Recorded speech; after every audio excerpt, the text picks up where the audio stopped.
বিসমিল্লাহির রহমানির রহিম। আজকে খুবই গুরুত্বপূর্ণ একটি তথ্য নিয়ে আলোচনা করার চেষ্টা করব। আমরা যারা অনেকেই নতুন entrepreneurship আছি, তাদের মধ্যে কমন একটি সমস্যা যে আমি যদি অফিসে না যাই বা আমি যদি কাজ না করি, তাহলে আমার অধীনস্থ যারা রয়েছে বা আমার কোম্পানিতে বা আমার অধীনস্থ যারা যেই সমস্ত এমপ্লয়িগুলো রয়েছে তারাও কাজ বন্ধ করে দেয় বা তারা কাজে ফাঁকি দেওয়ার চেষ্টা করে। তো সেই বিষয়টা নিয়ে একটি গুরুত্বপূর্ণ তথ্য দেওয়ার চেষ্টা করব আজকের ভিডিওটিতে। আম এই বিষয়টা একজন যিনি আ একটি কোম্পানি প্রতিষ্ঠা করেছেন এবং তার কাছ থেকে আরেকজন কোম্পানি যিনি নতুন প্রতিষ্ঠা করেছেন, তিনি প্রশ্নটি করেছিল। এরকম একটি সেমিনার থেকে প্রশ্নটি করা হয়েছিল।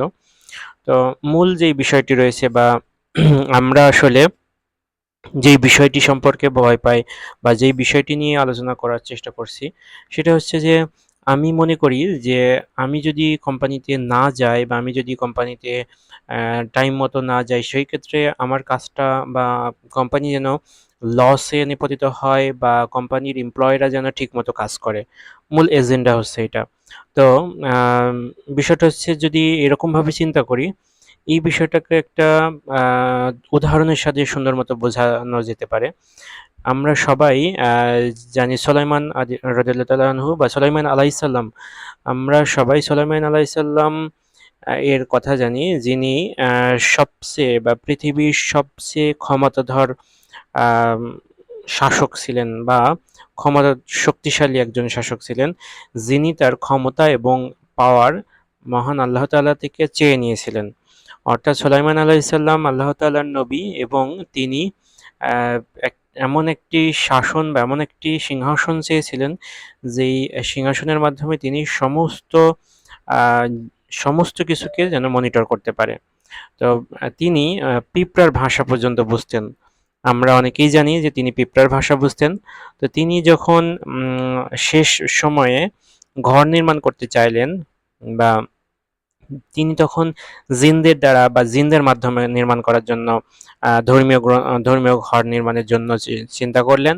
তো তিনি দেখলেন যে তিনি যদি দ্রুত মারা যান বা তিনি যদি মারা যান, সেই ক্ষেত্রে সেই ঘরটি অসম্পূর্ণ থেকে যাবে। তো আ আমরা ঘটনা মানে ঘটনা থেকে জেনেছি যে তিনি মৃত্যুর আগে একটি কাঁচের ঘরে শেষ নিঃশ্বাস ত্যাগ করেছেন এবং তার লাঠিটা এমনভাবে বা তিনি এমনভাবে মৃত্যুবরণ করে শায়িত অবস্থায় ছিলেন, যেন জিনেরা দেখলে মনে করে তিনি আমাদেরকে মনিটর করছেন বা দেখছেন। তো সেই কথা চিন্তা করে জিনেরা সার্বক্ষণিক কাজ করত এবং জিনেরা খুব পরিশ্রম করত। তো বিষয়টা ছিল এরকম যে জিনেরা মনে করছে তিনি জীবিত আছে এবং তারা ভুল করলে তাদেরকে বা জিনদেরকে পানিশমেন্ট করবে। তো যখন যেই চেয়ার বা যেখানে শায়িত অবস্থায় ছিলেন সেটি ঘুণে বা কোনো কারণে নষ্ট হয়ে যখন ভেঙে যায়, তখন জিনেরা জানতে পারে যে তিনি আসলে অনেকদিন আগে মারা গেছে। কিন্তু ততক্ষণে যেই কাজটি, সেই কাজটি হয়ে গেছে। তো আমরা অনেক সময় চিন্তা করি যে আমি মানে আমি কাজ না করলেও আরেকজন যেন কাজ করে। তো সেই বিষয়টাকে এই উদাহরণের সাহায্যে তিনি বুঝিয়েছিলেন যে আমরা যখন অন্যকে কাজ করতে প্রবাহিত করব, সেই ক্ষেত্রে ধরুন আপনি যদি মনে করেন সবাই একদম রাইট ৮ টার সময় অফিসে আসবে। তো সেই ক্ষেত্রে আপনি আগে ৮ টার সময় যান।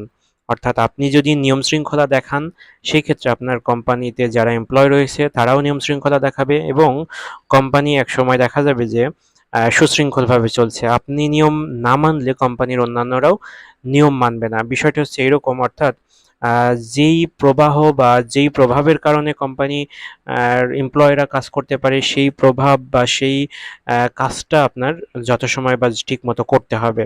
তো কোম্পানিতে যদি বা কোনো entrepreneur কোম্পানিতে যদি আপনি নিজে ফাঁকি দেওয়ার চেষ্টা করেন, তাহলে দেখবেন যে সবাই বা অন্যরাও সেই চেষ্টা করবে। তো উদাহরণ দ্বারা এটা বোঝা যায় যে কাউকে কাজ করাতে হলে সেই কাজটা আগে নিজে করতে হবে। অর্থাৎ নিজে পরিশ্রম হলে অন্যদের দ্বারা কাজ করে প্রভাবিত বা প্রভাব বিস্তার করা যায়। তো এটার শর্টকাট কোনো নিয়ম নেই। বিষয়টা এরকম নয় যে আপনি না থাকলেও আরেকজন কাজ করবে, বা আপনি যদি দায়িত্ব পালন না করেন আরেকজন কাজ করবে। বিষয়টা আসলে মোটেও এরকম নয়। আমরা যখনই কোনো কাজ করব বা অন্য কোনো কাজের সাথে যুক্ত হইলে সর্বপ্রথম নিজে আগে 100% নিজের পরিশ্রমটা বা নিজেরটা দেওয়ার চেষ্টা করব।